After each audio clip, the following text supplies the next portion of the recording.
Новата градска администрација на градот Скопје ќе ги почитува и спроведува сите граѓански иницијативи, демократски механизми, петиции, представки и референдуми.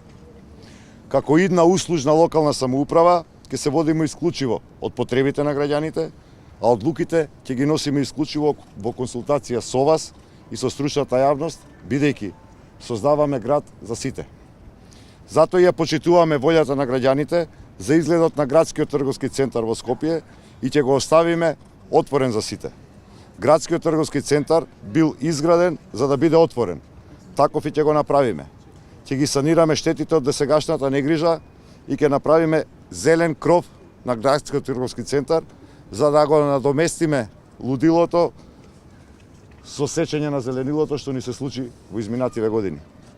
Создаваме нов јавен градски простор со содржини кои што ќе ги вратат луѓето во градскиот трговски центар. Овозможуваме задолжителен пристап со лифтови до кровот, со тоа ќе им помогнеме и на дуќанџиите да ги вратат муштерите во ГТЦ. Драги мои сограѓани, овие локални избори носат еден сосема нов пристап.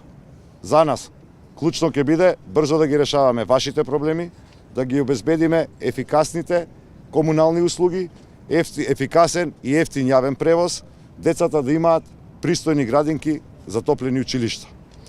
Вашето време за нас е драгоцено, затоа администрацијата ќе биде и брза, и ефикасна, и услужна. На 15 октомври го враќаме градскиот трговски центар на граѓаните. Ги враќаме јавните простори, го враќаме зеленилото. Го враќаме животот во Скопје за сите. Благодарам, повелете прашање. Сега немавте ТВ соочување со вашиот против кандидат Коце Трајановски, бега ли тоа дебат? Коце Трајановски после 8,5 години градоначалникување во Скопје, очигледно е дека нема нити што да каже, нити што да соопшти на скопјани.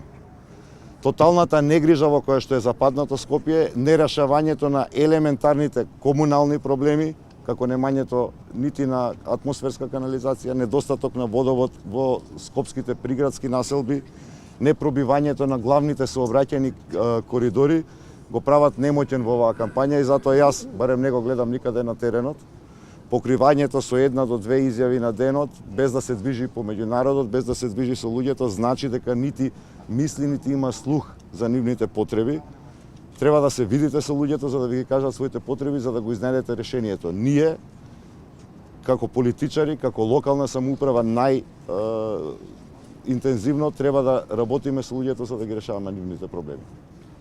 Може информација дека студентскиот дом Гоце Делчев е без вода, имате вие така?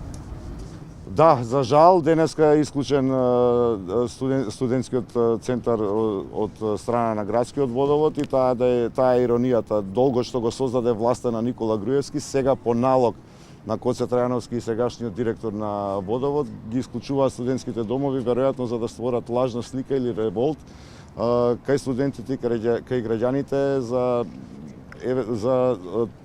тој тип на проблем кој што сами го креираат. И тоа е типично и за Коце Трајановски како продолжена рака на Никола Груевски, ќе го создаде проблемот и потоа глуми дека го решава. Во конкретниот случај, долгот кој што го има направено администрацијата на Никола Груевски, а кој што водовод го исклучува Коце Трајановски, од страна на владата веќе е донесена одлука и тој долг очекуваме дека по објава во службен весник на одлуката во текот на денешниот или утрешниот ден ќе биде подмирен. Што ќе направите со започнатите проекти од Скопје 2014 на вашиот претходник? Се мисли тука на панорамското тркало, а често критикувавте и дека е изменет текот на реката Вардар со бројни дрвја, како и со бродовите кои што сега се во комерцијална смисла издадени. Јас како човек кој што од 15 октомври натаму ќе менаџира со градот, немам нити намера, нити идеја дека треба да носам автоцентрични одлуки и решенија. Ќе ја консултираме целокупната стручна јавност која што ја има во Македонија, која што беше изоставена од носење на било какви одлуки во врска со урбанизмот, изгледот и на Скопје. Беа запоставени и еколозите за да кажат каков е всушност каква е всушност штетата која што ја прави бетонот кој што е вграден во коритото на реката Вардар, и по тој тип на консултации ќе го изнајдеме најдоброто стручно решение за да донесеме валидната одлука. Ако носите одлука сам за тоа што ќе се случува со Скопје 2014, ќе бидете новиот Никола Груевски. Панорамското тркало ќе го градите или ќе особите? Пак велам, ќе треба да ги погледнеме сите аспекти, до каде е стасан тој проект, до каде е задолжувањето на градот на панорамското тркало. Местото не му е во коритото на реката Вардар, но се што ќе направиме да е на најмала штета на граѓаните на Скопје, на граѓаните на Република Македонија, бидејќи во тоа се веќе вложени пари. Јас се надевам дека ќе успееме тој проект навремено, ако не е предалеку од иден, да го стопираме и панорамското тркало да биде таму каде што му местото, тоа е во забавен парк. Центарот на Скопје не е забавен парк.